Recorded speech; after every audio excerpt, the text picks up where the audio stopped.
राम राम मंडळी, जय श्रीराम, शुभ संध्याकाळ.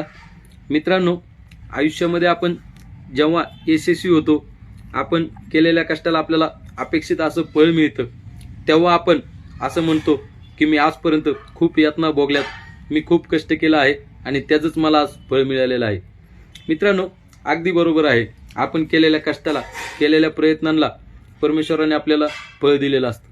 परंतु मित्रांनो, जेव्हा आपल्याला अपयश येतं, आपण कुठेतरी आपल्यापासून यश लांब जातं, आपल्याला काही यातना दुःख भोगावं लागतं, तेव्हा मात्र आपण आपल्या या अपयशाचं, आपल्याला मिळालेल्या दुःखाचं, कष्टाचं श्रेय किंवा दोष आपल्या नशिबाला किंवा इतरांना देतो. मग मित्रांनो, एक खरंच मनापासून सांगा, जर आपल्याला यश मिळालं, आपल्याला चांगलं फळ मिळालं, तर आपण ते आपल्या कष्टाला आणि आपण केलेल्या मेहनतीला देतो.